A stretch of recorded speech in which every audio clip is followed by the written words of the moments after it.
Selamat siang anak-anak, salam sehat.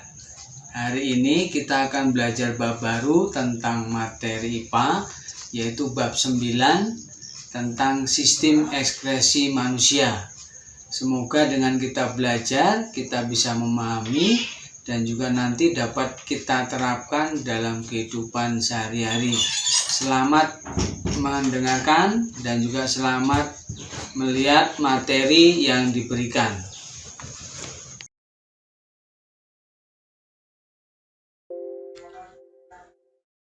Baiklah anak-anak yang terkasih, kita akan mulai materi bab 9 tentang sistem ekspresi manusia.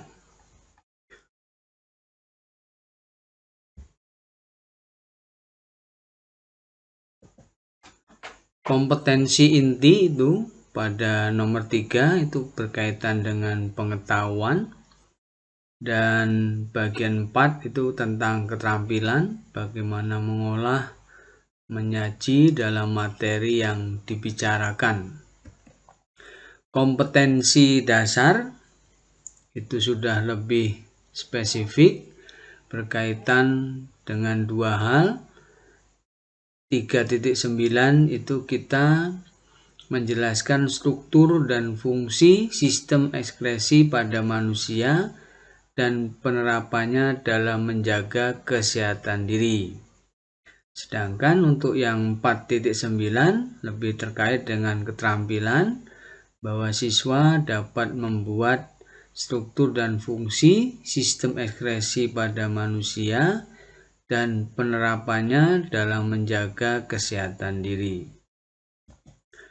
Indikator peserta didik mampu yang A, mengidentifikasi organ-organ penyusun sistem ekspresi pada manusia.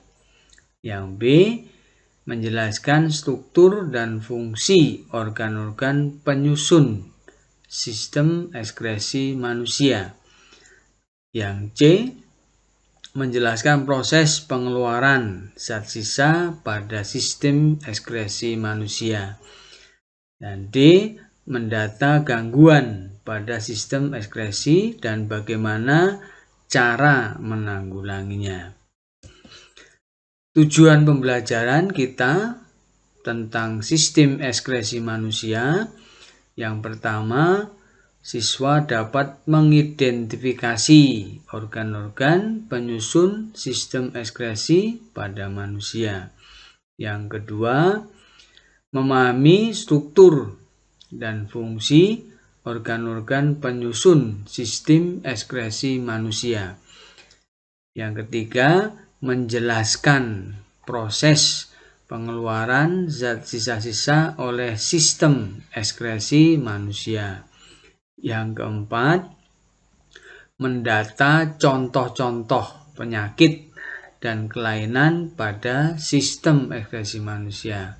Yang kelima, mampu menjaga dan merawat organ-organ sistem ekspresi untuk kesehatan diri. Kita akan pahami pengertian dari apa itu ekspresi. Ekskresi adalah proses pengeluaran zat sisa metabolisme, baik berupa cairan maupun zat gas.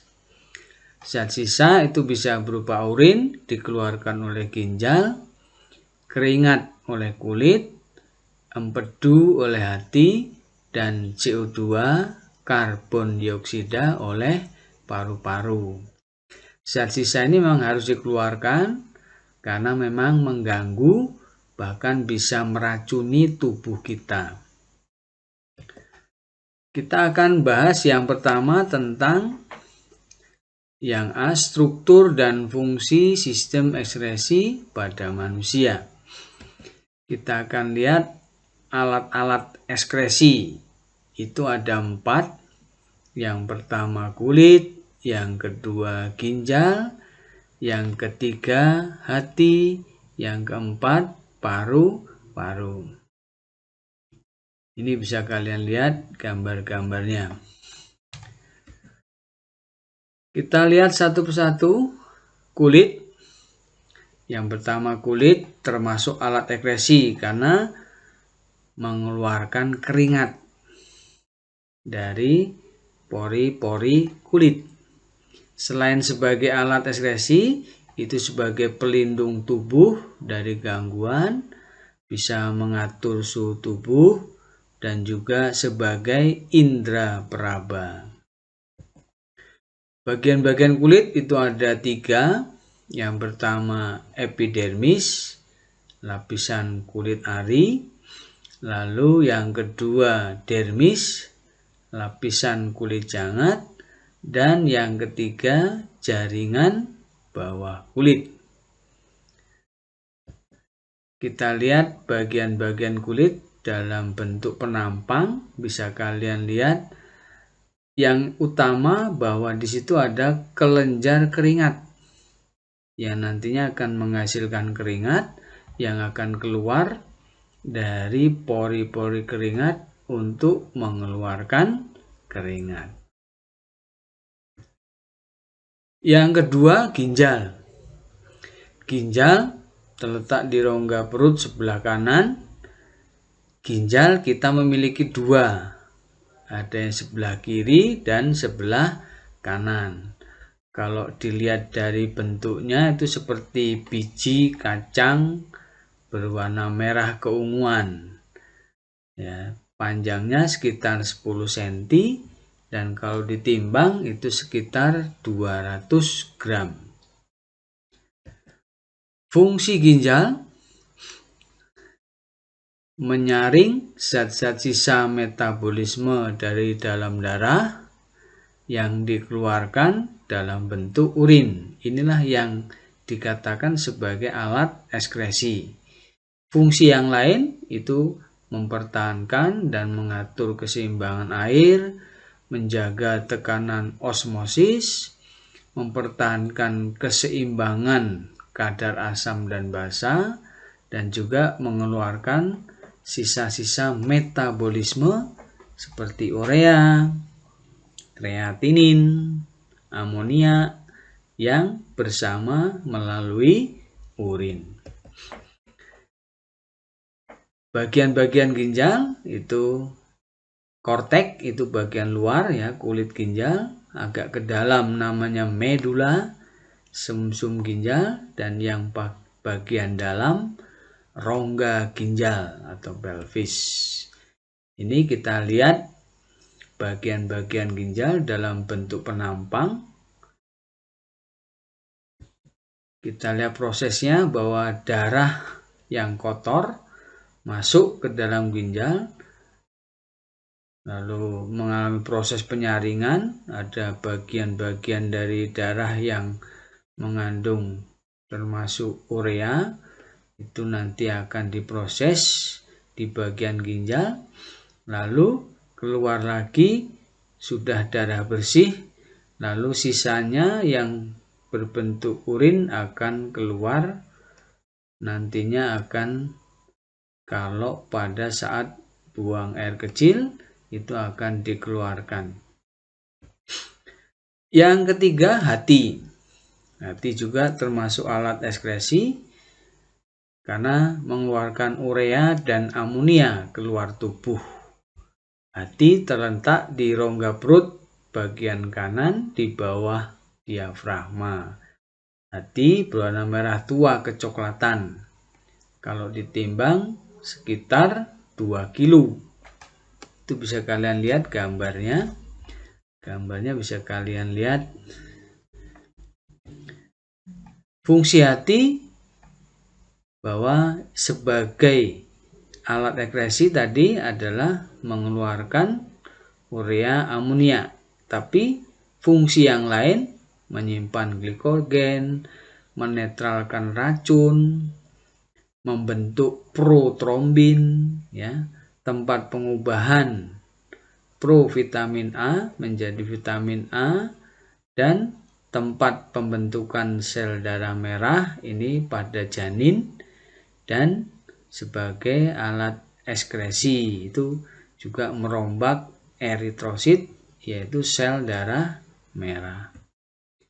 Ini kalau bentuknya dalam bentuk gambar hati kita seperti ini.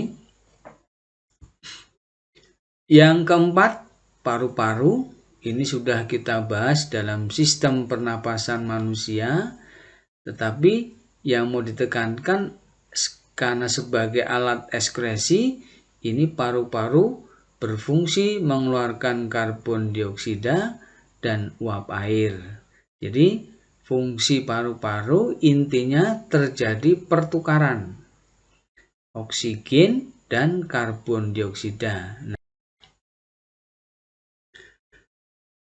Baik anak-anak, kita lanjutkan materi tentang yang B, gangguan pada sistem ekskresi manusia dan upaya untuk mencegah atau menanggulanginya. Yang pertama kita lihat gangguan pada kulit. Ada beberapa nama yang kita ketahui yang menjadikan gangguan pada kulit. Yang pertama jerawat. Ini gangguan pada kelenjar minyak. Lalu ada skabies atau kudis, itu penyakit kulit karena tungau. Dan yang ketiga itu eksim atau alergi, itu penyakit gangguan kulit karena infeksi atau iritasi bahan luar yang termakan atau menyentuh kulit kita. Yang kedua itu kelainan dan penyakit pada ginjal. Ada beberapa nama. Yang pertama uremia. Ini tertimbunnya urea dalam darah. Lalu yang kedua namanya albuminuria. Ini urin mengandung albumin. Yang ketiga diabetes insipidus. Ini penyakit kekurangan hormon vasopresin atau hormon antidiuretik. Lalu yang keempat diabetes mellitus yang lebih sering disebut kencing manis. Itu terdapat glukosa dalam darah. Nah, ini yang sering terjadi pada saat ini. Yang kelima nefritis. Itu gangguan pada ginjal karena mengalami infeksi oleh bakteri Streptococcus sehingga protein masuk ke dalam urin. Yang keenam batu ginjal. Ini endapan garam kalsium yang ada di dalam kantong kencing. Yang ketujuh gagal ginjal. Ini pengertiannya bahwa ginjal tidak dapat menjalankan fungsinya dengan baik, maka solusinya biasanya cuci darah atau cangkok ginjal. Yang ketiga, gangguan dan penyakit pada hati. Ada beberapa nama. Yang pertama penyakit Wilson. Ini penyakit turunan karena ada kadar zat tembaga dalam tubuh yang berlebihan.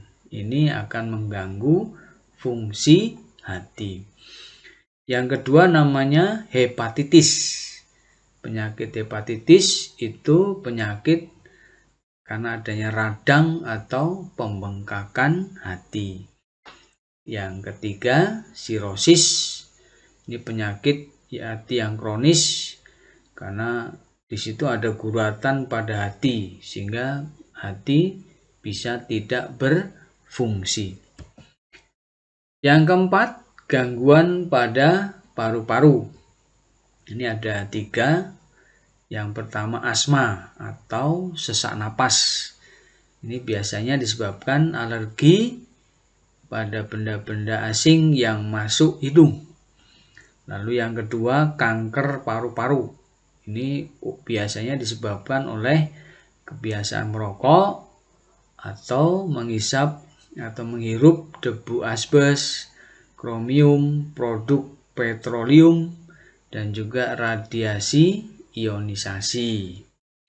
Lalu yang ketiga namanya emfisema.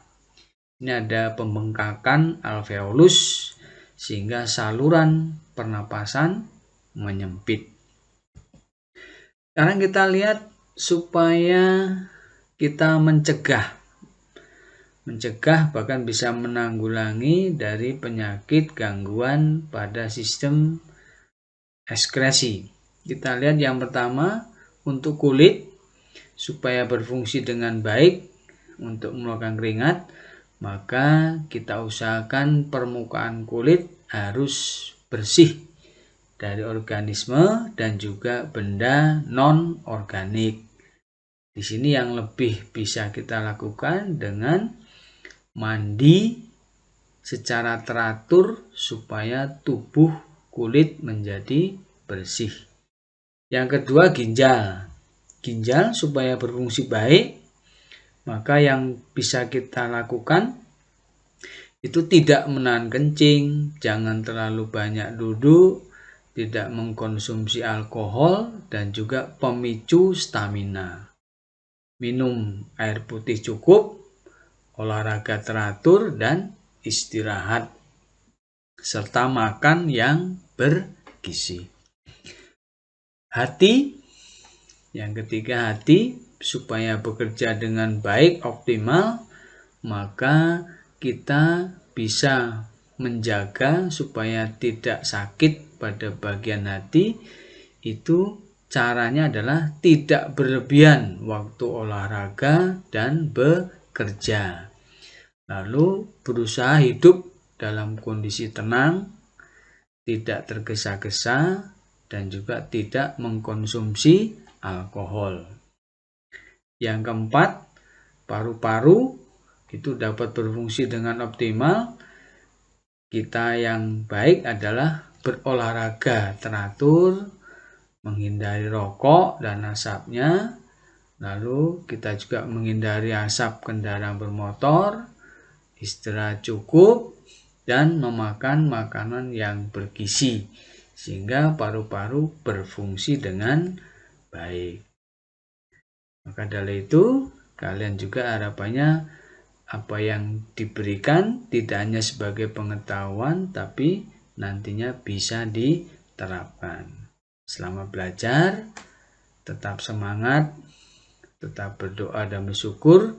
Salam sehat, dan terima kasih atas perhatiannya, supaya nanti tetap kalian pelajari lebih lanjut dan akan lebih baik dicatat supaya menjadi pengetahuan yang baik untuk semakin dimengerti.